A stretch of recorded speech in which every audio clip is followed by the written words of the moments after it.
on the edge of a cliff. Realize there must be more to life than this. Reaching for the stars, traveling so far, like a dragonfly. Just grab my hand from him, send with me tonight. My channel is about all things chronic illness, so don't forget to like, comment, and subscribe. Minute post epidural. Hey guys, so it is Friday evening, about 7:30.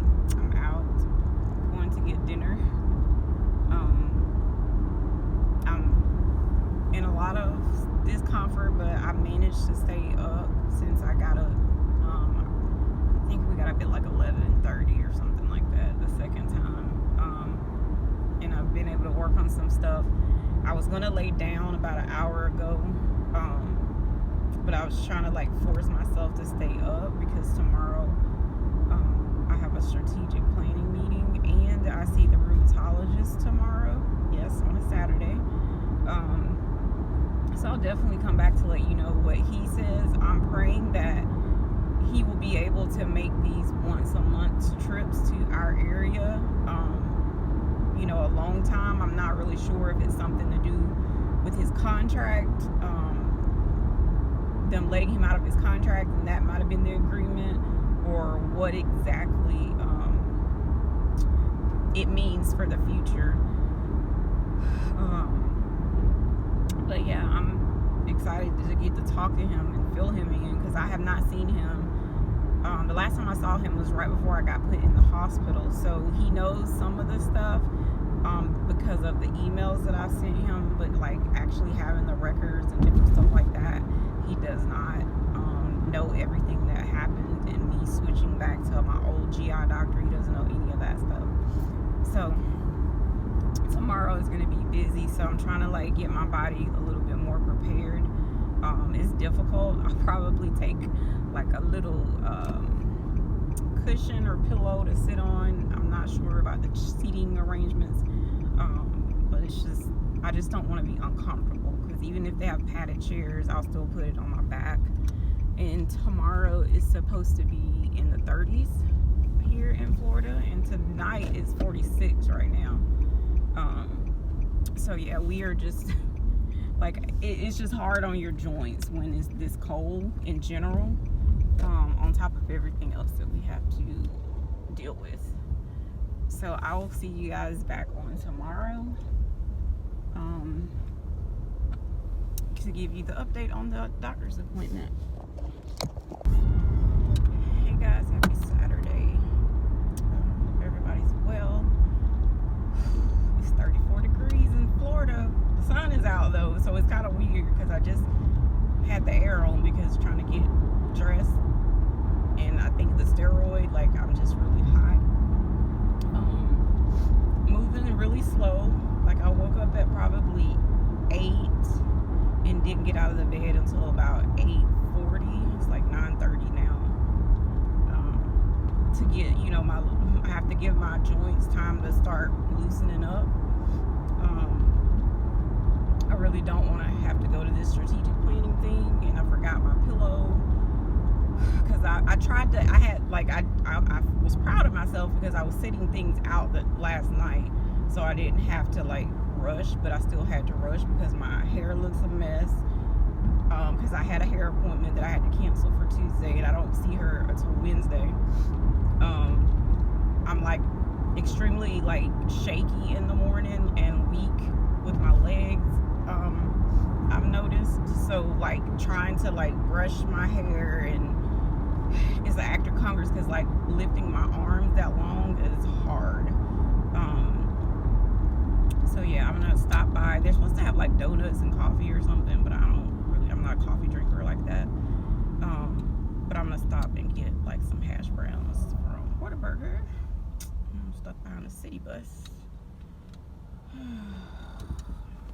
Frustration, you can't even get over.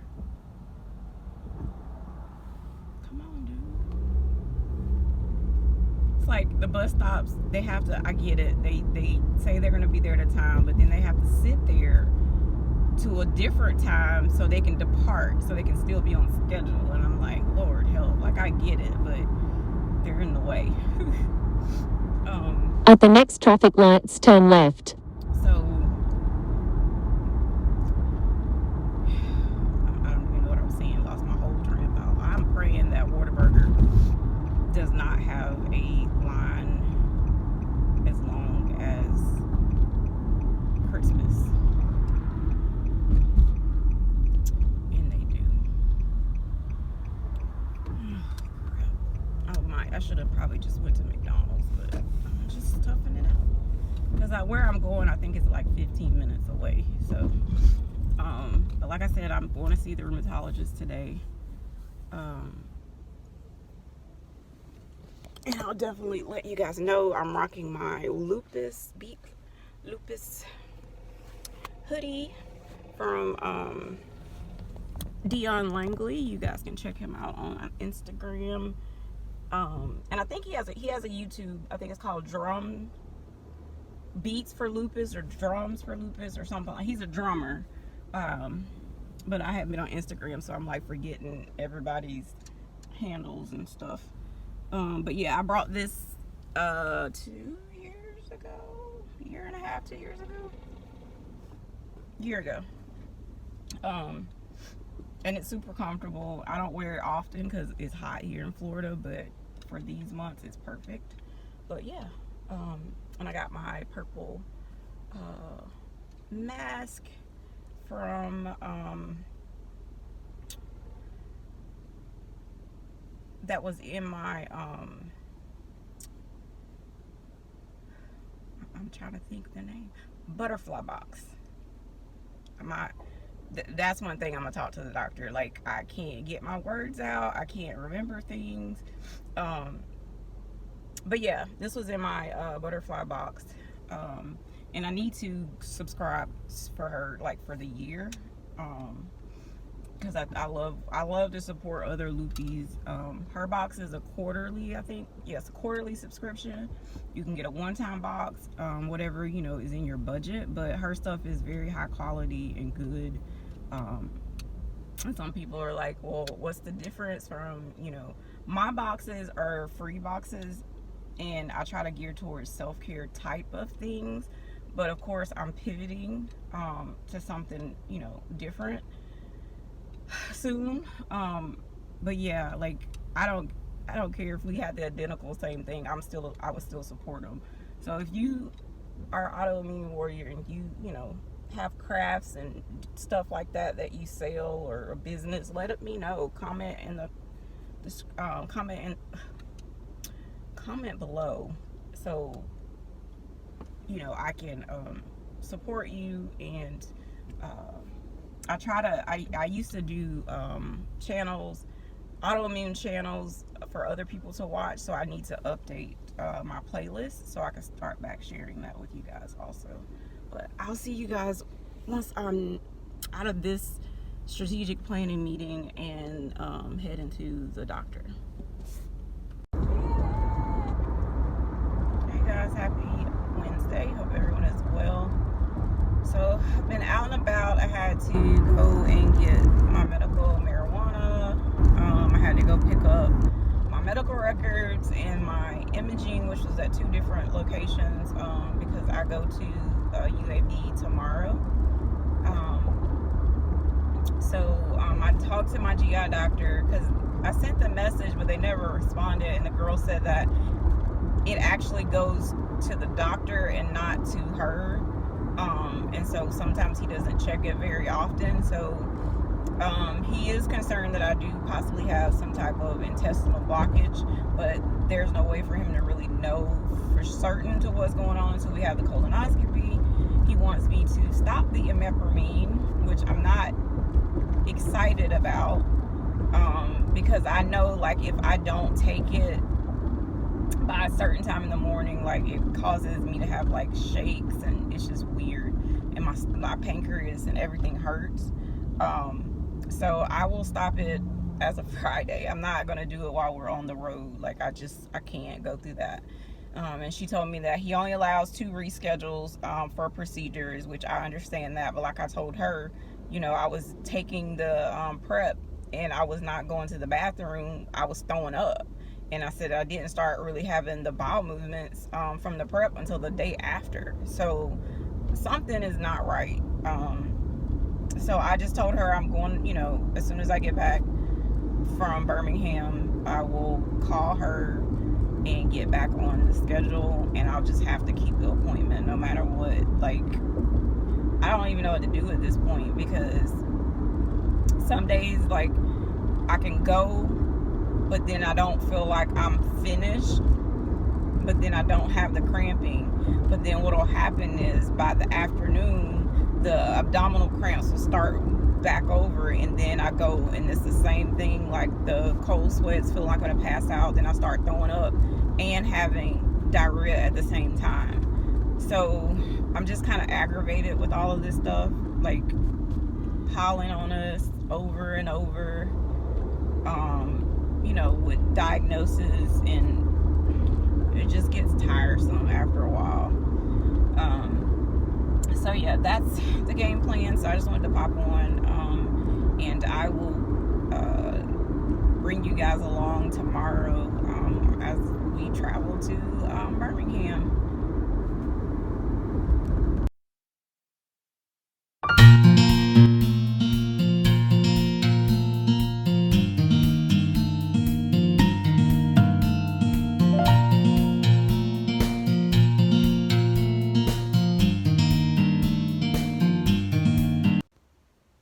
Hey guys, so I've made it to UAB to get evaluated, and I will fill you guys in after I'm done. Hey guys, happy what is Friday night. Hope everyone is doing well. Sorry I did not come back on yesterday. When I got done, I had the neurologist. I had to get lab work, and then just enjoyed having time, you know, with my husband driving back, and it was a lot of wrecks. We saw 2 wrecks going up, and I think 1 coming back. So I didn't pick up the phone to record. You see my butterfly. It's like, it was really bad earlier, but it's definitely doing some funky stuff. So the neurologist appointment went really good. The doctor is super, super nice. He was super thorough. He ordered a bunch of labs that, like 6 vials of blood. So he's going to get like a baseline based off of those labs to get a game plan. At most, I could be looking at a spinal tap and EMGs on my arms and legs. What else? I'm trying to think. You finna take a shower?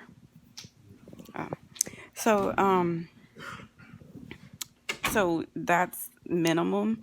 But he's trying to plan it to where I'm not making like an unnecessary trip back to Birmingham. He wants to try to be, you know, all organized. Today yesterday was my last day of taking the imipramine for my pancreas stuff. Because the doctor is just really concerned with the like ways of going to the bathroom and being constipated, only going once a week, and you know, he thinks I have a blockage possibly, but they won't know until I do the colonoscopy. I was kind of super busy today with paperwork, and by the time I remembered to call, they closed early on Fridays. So I'll call on Monday, because I told his nurse I would call when I got back from Birmingham to get on the schedule for the colonoscopy. What else? So with the whole MS, he said certain things definitely sounds like out of whack. He doesn't really feel like I have MS, but there's some other neurological diseases that he mentioned. Don't ask me. I'm trying to pull up my portal and see if I can remember what he said. Because he threw out some stuff that I have never in my medical career heard of. And then he did mention, he was like, I just want to give you, a thorough, because he was like, how many neurologists have you been to? And I said, well, you're number 4 since I was 17. And he was like, wow. And I was like, yeah. I said, everybody will say, oh, it really mimics, MS. And then they get to the brain and they just stop the whole thing. So he pulled up all of my imaging. I had to bring it to him. And he literally went through my MRIs of the brain, my entire spine, and he showed me exactly so this is what this means. This is what I'm looking for. And at one point, like he said, my brain was good. When he looked at my thoracic, there was some narrowing and some white spacings or something. But when he did the cross view, he really couldn't see it. But I told him that I did have a spinal cord stimulator, and they put that in the thoracic area. So I was like, I don't know if that's what it is. What else?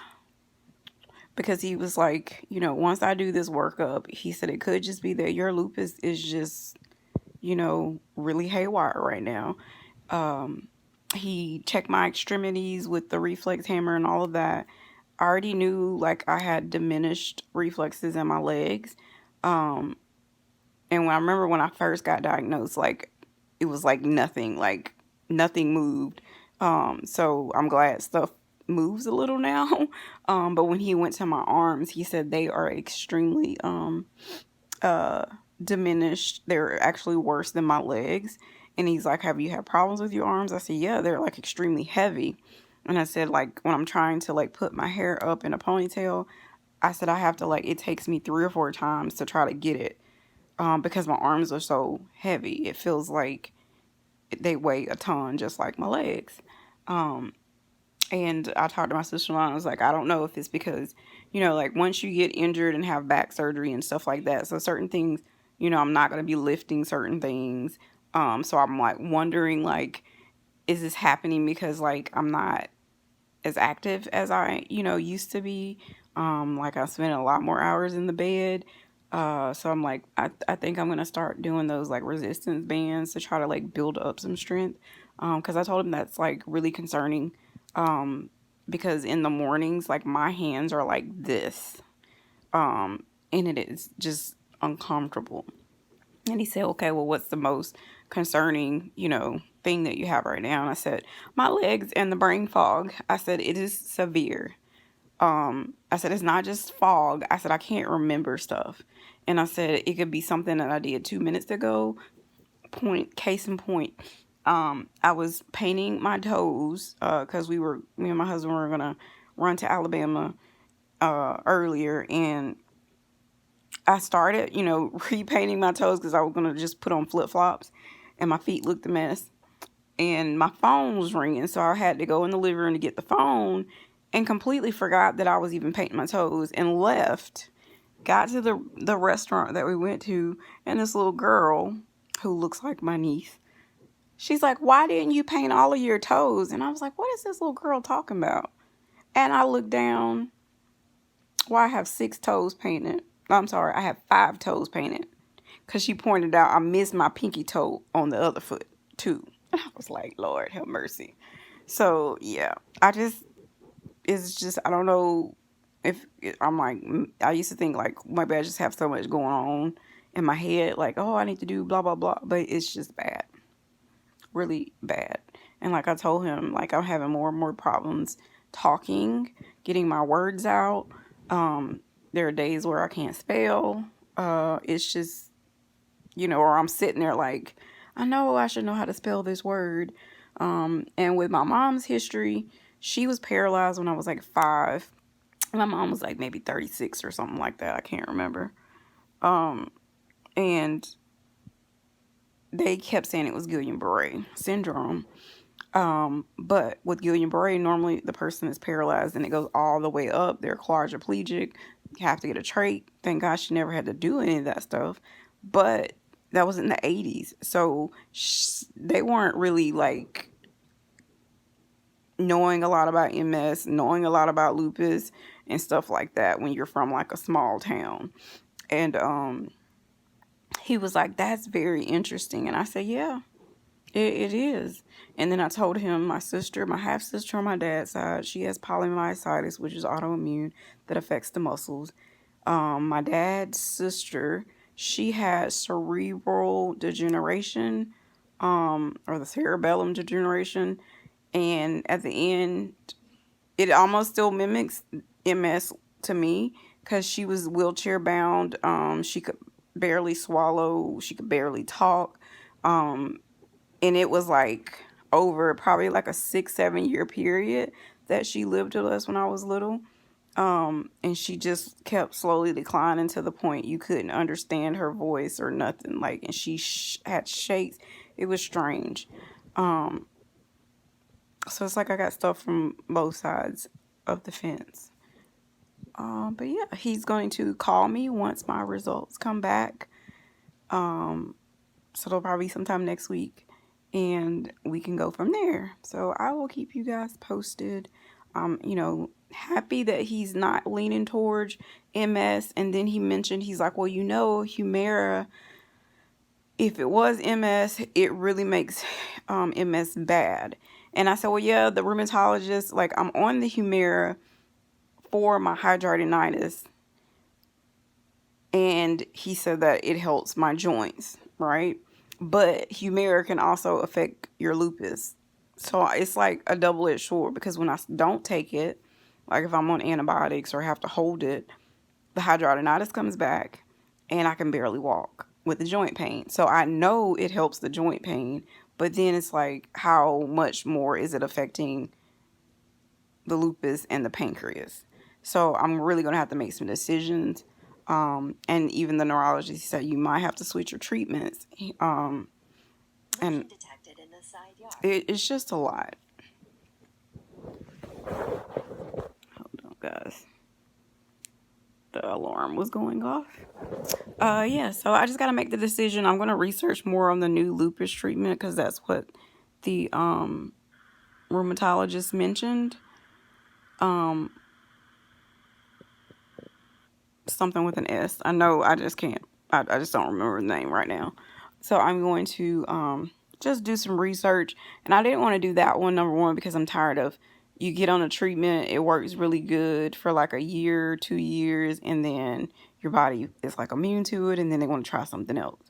And I'm just tired of being on all these medications, and just thinking about the cost of stuff not being covered by your insurance, and I have to go to the hospital to have it done, because he said that one you can't do at home, like a self-injection. So yeah, it's just a lot to think about, and I just don't want to be overwhelmed. I just get frustrated with all of this stuff. Anything else? I think that's all the updates that I have for right now. But I hope you guys have a good, I guess, Super Bowl weekend. I'm not really into trying to adjust the goodness gracious, trying to adjust the, I don't know, it did something weird with the color. Super Bowl weekend, I don't really care for like NFL football as much. I love college. But I guess I'll be like everybody else. Excuse me. I want to watch the halftime show, which half the time I miss that. I'm that person. But you guys be blessed, and I will see you in the next one. Hey guys, happy Saturday. Hope everyone is well. Just trying to make it. My stomach is not good today. Lots of praying. My husband is at a track meet. I was gonna go. I wanted to go, but it was just too much. So I'm just gonna rest. I'm like double doing stuff. Like I got some video editing for nonprofit stuff that's taken forever. I've been trying to edit it. Had to switch to a different editing software because the video is like 2.5 hours long. And I have a lot of paperwork that I need to do, but I just don't have the strength. So I'm just gonna take a little nap. It's like 1:16, so I'm gonna just take maybe an hour, 2-hour nap, and then try to get up and see if I can accomplish anything like cleaning the kitchen. But I'm just drained. But hope you guys are doing well.